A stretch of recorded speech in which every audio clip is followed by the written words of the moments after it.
Léon X y révèle 5 péchés à confesser avant de recevoir l'Eucharistie. Chers enfants bien-aimés de Dieu, avez-vous déjà ressenti cette lourdeur dans votre cœur, cette hésitation profonde lorsque vous vous approchez de la table sainte pour recevoir le corps du Christ? Ce trouble, loin d'être une faiblesse, est une grâce divine, un signe de votre révérence face au sacrement le plus sacré de notre foi. Dans un monde où la conscience du péché s'efface peu à peu, votre désir ardent de communier dignement témoigne d'un amour sincère pour le Seigneur.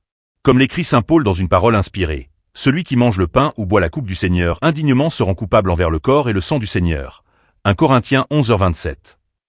Ce verset nous rappelle la sainteté de l'Eucharistie et l'importance d'une préparation intérieure rigoureuse avant de participer à ce mystère.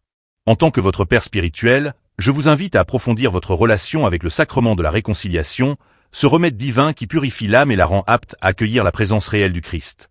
Si votre cœur aspire à rejoindre une communauté de fidèles qui chérissent les sacrements et honorent l'Eucharistie, je vous encourage à cliquer sur le bouton d'inscription à notre chaîne pour cheminer ensemble dans la foi. Les péchés qui nous séparent de la communion eucharistique sont ceux qui blessent notre lien intime avec Dieu.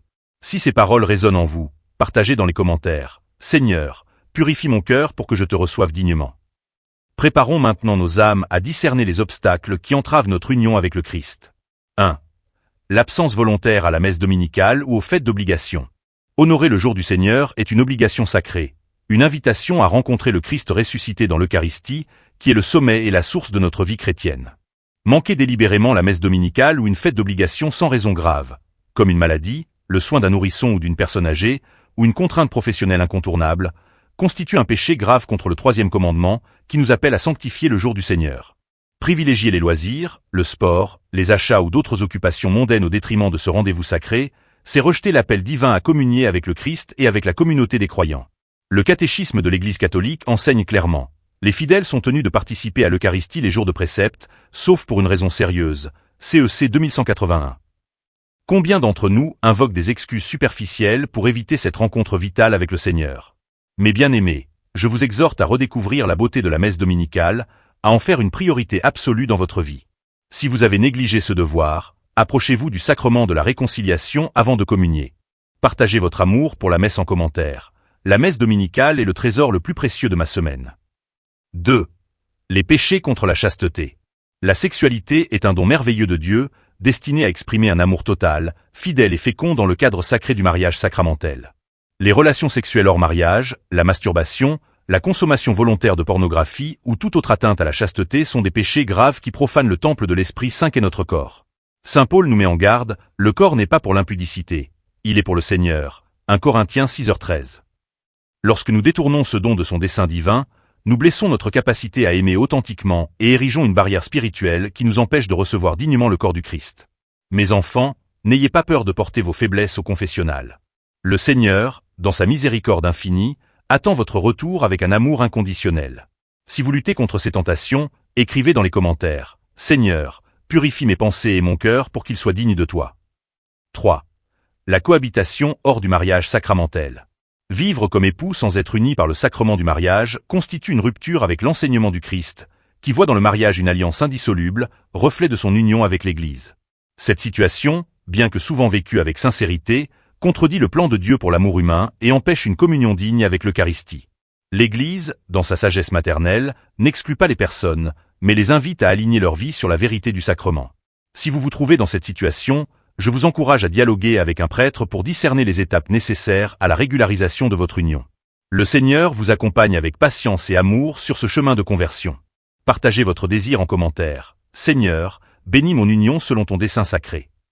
4. Le sacrilège eucharistique. Recevoir l'Eucharistie en état de péché mortel est un sacrilège, un acte qui aggrave notre séparation spirituelle d'avec Dieu. Saint Paul nous avertit solennellement que chacun s'examine soi-même avant de manger ce pain et de boire cette coupe. 1 Corinthiens 11h28. Communier sans s'être réconcilié, c'est manquer de révérence envers la sainteté du Christ présent dans l'hostie consacrée. Cet acte, même commis par ignorance, offense le cœur du Seigneur. Si vous avez communié dans un état indigne, approchez-vous du sacrement de la réconciliation avec humilité et confiance. Écrivez dans les commentaires: Jésus, pardonne mon manque de révérence envers ta présence sacramentelle. La confession n'est pas une punition, mais un acte d'amour qui restaure notre intimité avec le Christ et nous rend dignes de participer au banquet eucharistique. 5. L'utilisation de contraceptifs artificiels. Le mariage, selon le plan de Dieu, est une alliance d'amour total, fidèle et ouvert à la vie. L'usage de moyens contraceptifs artificiels, comme la pilule, les préservatifs, les stérilisations volontaires ou les patchs, rompt cette unité en séparant artificiellement les dimensions unitives et procréatives de l'acte conjugal. Comme l'a enseigné Saint Jean-Paul II, cet acte contredit la loi naturelle inscrite par Dieu dans le cœur humain. L'Église propose aux couples les méthodes naturelles de régulation des naissances, qui respectent la dignité du corps et l'intégrité de l'amour conjugal. Ces méthodes, lorsqu'elles sont bien comprises et appliquées, sont efficaces et honorent le dessein divin. Si ce sujet vous interpelle, priez et commentez. Seigneur, guide-moi pour respecter pleinement ton plan pour l'amour conjugal. Un chemin de miséricorde et de conversion. Ces 5 péchés graves, l'absence volontaire à la messe, les offenses contre la chasteté, la cohabitation hors mariage, le sacrilège eucharistique et l'usage de contraceptifs artificiels, nécessitent tous une confession sincère avant de recevoir l'Eucharistie. Mais loin de nous accabler, ces enseignements nous appellent à une cohérence plus profonde entre notre foi et notre vie quotidienne. Le sacrement de la réconciliation n'est pas un tribunal, mais un lieu de guérison où la miséricorde divine nous relève. Comme le chante le psalmiste, un cœur brisé et broyé, ô Dieu, tu ne le méprises pas. Psaume 51, 19. N'ayez jamais peur de vous approcher du confessionnal, même si des années se sont écoulées depuis votre dernière confession ou si vos péchés vous semblent impardonnables. La miséricorde de Dieu surpasse toutes nos faiblesses. D'autres péchés graves, tels que la participation à des pratiques occultes, la haine délibérée envers autrui, l'injustice envers les plus vulnérables ou le faux témoignage qui détruit la réputation d'autrui, exigent également la réconciliation avant de communier. Pour qu'un péché soit mortel, il doit réunir 3 conditions. Une matière grave, une pleine connaissance de sa gravité et un consentement délibéré. Si l'une de ces conditions manque, le péché, bien que sérieux, n'est pas mortel et n'empêche pas nécessairement la réception de l'Eucharistie. Cependant, même pour les péchés véniels, la confession régulière est vivement recommandée.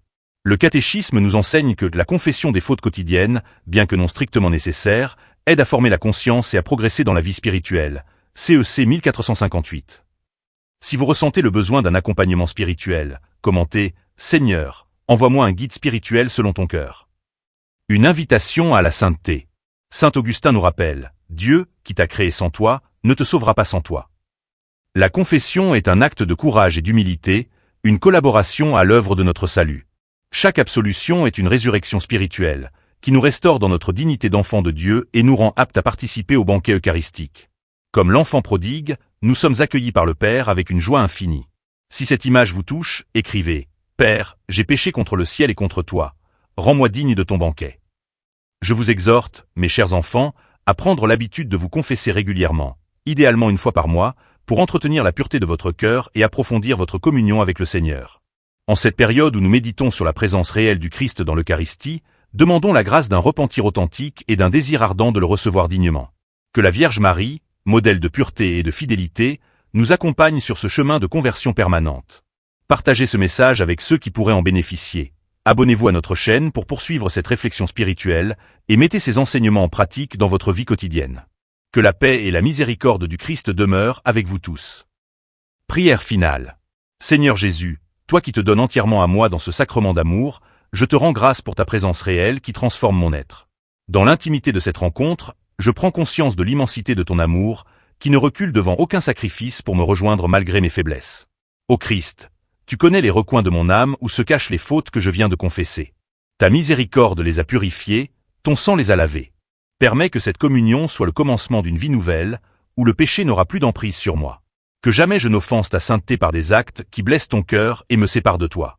Esprit Saint, toi qui sanctifies et éclaires, affermis en moi les fruits de cette confession et de cette communion.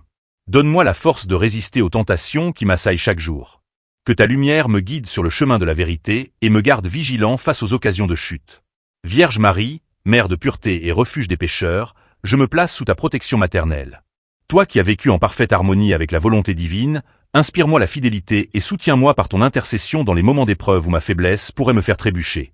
Seigneur, je te promets de veiller avec soin sur mes pensées, mes paroles et mes actes. Avec ta grâce, je m'engage à éviter les occasions qui pourraient me conduire au péché que j'ai rejeté. Que cette Eucharistie fortifie ma volonté et renouvelle mon courage pour le combat spirituel quotidien. Père éternel, je t'offre ma vie comme un sacrifice de louange. Que mes actes témoignent de ma gratitude pour ton pardon et ta miséricorde. Transforme mon cœur pour qu'il devienne semblable à celui de ton Fils, humble, pur, capable d'aimer sans mesure et de pardonner sans réserve. Trinité sainte, je te remercie pour le sacrement de la réconciliation, qui m'a rendu digne de participer à ce banquet céleste. Que cette communion me fortifie pour vivre en véritable enfant de lumière, témoignant par toute ma vie de la grandeur de ton amour qui relève des guéris les cœurs brisés. Seigneur Jésus, avant de quitter ce lieu saint, je te confie ma fidélité future. Garde-moi dans ton amour, préserve-moi de la rechute et conduis-moi sur le chemin de la sainteté jusqu'au jour où je pourrai te contempler face à face dans la gloire éternelle. Amen.